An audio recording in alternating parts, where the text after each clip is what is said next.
Aunty. నమస్తే. Bigg Boss season 8 చూస్తుండ్రా? చూస్తున్నా. అందులో ఎవరు బాగా ఆడుతారు అనిపిస్తుంది? అందరు బాగానే ఆడతారు కానీ గరీబ్ వాళ్ళకి ఛాన్స్ ఇవ్వాలి. అందరికి ఉన్న వాళ్ళకి అంటే ఇప్పుడు ఇది ఎంతో అంత పరిస్థితి సెలబ్రిటీ బాగున్న రియాలిటీ షో వాళ్ళకి కదా. ఛాన్స్ ఇస్తారు. అది కాదు, మరి లేని వాళ్ళకి ఛాన్స్ ఇవ్వండి. అలా పెట్టడం అది అసలు కరెక్ట్ కాదు అనిపిస్తుంది. అదే గరీబ్ వాళ్ళకి ఏదైనా సాయం చేస్తే అదే డబ్బు అంటే ఉపయోగపడుతుంది ఇప్పుడు కదా. అందరూ చూస్తున్నారు కాబట్టి పెట్టడం జరిగింది కదా. పెడితే ఏదైనా చూస్తారు. ఆ, టిక్ టాక్లే చూస్తున్నారు, అది చూడకపోవడం ఏంది, ఏదైనా చూస్తారు. కాకపోతే అదే డబ్బు గరీబుల మీద ఏమన్నా చేస్తే బాగుంటది. టిఫిన్ సెంటర్లు కానీ నిత్యాన్నదానం లేక చాలా మంది రోడ్ల మీద అన్నం లేక ఇబ్బంది పడుతున్నారు. అదే డబ్బు రోజు అంటే అన్నదానం ఇప్పుడు బిగ్ బాస్ వల్ల ఉపయోగం లేదంటారా? లేదు.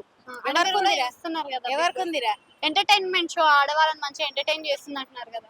ఇగో ఉన్నవాడు తిని ఎంటర్టైన్మెంట్ కోసం చూస్తుండు, ఆ. లేనివాడు ఆకలితో మాడి చచ్చిపోతుండు. నేను అనేది అది. ఉన్నవాడికి హెల్ప్ చేయకండి, లేనివాడికి ఆకలి తీర్చండి. దానివల్ల ఎవరికి ఉపయోగం లేదు. ఇంతో అంత ఉన్నవాడే మళ్ళీ అందులోకి వస్తుండు. మాలాంటి వాళ్ళకి ఎడదాకా కూడా రానియరు. మరి రానిస్తారా? మరి ఉపయోగం అంటే ఏంటి? లాస్ట్ టైం ఒక కామన్ మ్యాన్ గా పల్లవి ప్రశాంత్ అయితే తీసుకున్నారు కదా, మరి ఆయన ఏం చేసిండు? ఆయన పొలాలు లేవా?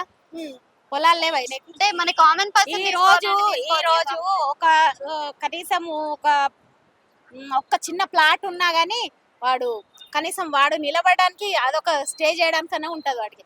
అది కూడా లేక చాలా ఇబ్బంది పడుతుంది. పల్లె ప్రశాంత్ తీసుకున్నారు, బాగుంది. బాగాలేదంటారు, బాగుంది. కానీ అంతకన్నా బీద వాళ్ళు కూడా ఉన్నారు కదా. అయితే ఇప్పుడు ఉన్న గేమ్స్ బాగాలేవంటారు. అసలు అది బిగ్ బాస్ అసలు వద్దే వద్దు. బిగ్ బాస్ ప్రయోజనం ఏం లేదు. చూస్తున్నారు కదా రోజు. రోజేం చూడను, చెప్తున్నాను రోజేం చూడను. వీళ్ళు ఉన్నప్పుడు మీరు చూస్తున్నారు కదా, ఎట్లా అనిపిస్తుంది అసలు ఆటలు కానీ ఎంటర్టైన్ అవుతున్నారు దాని ద్వారా? అయితే మీకు చూస్తాం కదరా. నేను ఏమంటున్నా, చిన్న పిల్లలు టిక్ టాక్ చేసినా గానీ చూస్తాము. చూడమ్మా, టిక్ టాక్ అన్నప్పుడు చూస్తాము, జబర్దస్త్ చూస్తాము, అన్ని చూస్తాం. మరి ఎట్లా చూడడానికి అనిపిస్తుంది ఇది? అంటే లాస్ట్ సీజన్ కి ఇప్పుడు కంపేర్ చేస్తే అదే నాకు ఫస్ట్ ఒక థాట్, సెకండ్ ఒక థాట్ లేదు. ఆ డబ్బంతా ఖర్చు పెట్టి అదంతా చేసి ఎవరికొకరు లాస్ట్కి అంత అమౌంట్ ఇచ్చే బదులు లేని వాళ్ళకు ఇస్తే బాగుంటది. లేని వాళ్ళకు కూడా డబ్బు ఇవ్వకుండా. అంటే ఇంతకు ముందు ఉన్న ఫేమ్ వాళ్ళు లేకున్న వాళ్ళనే తీసుకుంటున్నారు కదా. ఇప్పుడు ఆదిత్య ఓమో ఎప్పుడో ఉన్న హీరో, ఆయనకు ఫేమ్ కూడా లేదు, సినిమా ఛాన్స్ కూడా లేదు. ఆయనకుండే బతుకు మొత్తం కూడా సినిమాలలోనే ఉంటది కదా. మరి తనకి ఏ ఫేమ్ గత ప్లాట్ఫామ్ ఏంటి అయినది? హీరో కదా. అవును, గత ప్లాట్ఫామ్. అవును. మరి ఉన్న వాళ్ళకే ఛాన్స్ ఇచ్చినట్టు. అంటే ఇది biggest reality show, celebrity show కాబట్టి సెలబ్రిటీస్ ఏమో రా, నువ్వు ఏమన్నా సరే గానీ నాకైతే నచ్చలేదు. నచ్చలేదు. ఓకే, చూస్తున్నా ఎంటర్టైన్మెంట్ కోసం. ఇప్పుడు ఎవరైనా ఒక కోతిని తెచ్చి ఈడ ఆడిచ్చినా నేను చూస్తా. అంటే ఇప్పుడు మనం నార్మల్ గా ఒక ఇన్స్టాగ్రామ్ లోనే తీసుకున్నప్పటికీ కూడా అందులో ఫేమస్ ఉన్న వాళ్ళనే ఎక్కువ చూస్తారు, ఎక్కువ లైక్స్ కొడుతూ ఉంటారు. నార్మల్ గా చేసే వాళ్ళకి చెయ్యరు. అలానే బిగ్ బాస్ కూడా ఎందుకు చెయ్యరమ్మా? ఒక మాట, ఎందుకు చెయ్యరు? ఒక చెప్పు. ఇప్పుడు ఆడకొస్తామా మాతి ఒక వైర్ కట్టి ఒక చాలా బీద వాళ్ళు ఆడికేడికి నడుస్తుంటే 10 రూపాయలు వస్తాయి. చూసే వాళ్ళు ఎంత మంది?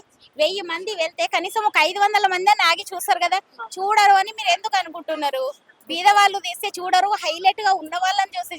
ఇప్పుడు నాగార్జున హీరో, ఇప్పుడు ఆయన తగ్గట్టు మనుషుల్ని పెట్టుకున్నాడు కాబట్టి మీరు పెట్టిరు కాబట్టి చూస్తారు. కానీ మీరు ఎవరిని పెట్టినా చూస్తారు. సరే, పల్లె ప్రశాంత్ మామూలుగా ఉన్న వ్యక్తి, ఆయన చూస్తలేరా? అంతకన్నా బీద వాళ్ళని కూడా తీసుకోండి. కాకపోతే బిగ్ బాస్ అనేది అవసరం లేదు. నాగార్జున సార్ ఏం చేయాలంటే ఇట్లా భోజనాలు ప్యాకెట్లలో పెట్టి భోజనాలు పార్సల్ చేయడము, లేకపోతే చిన్న టీ స్టాల్.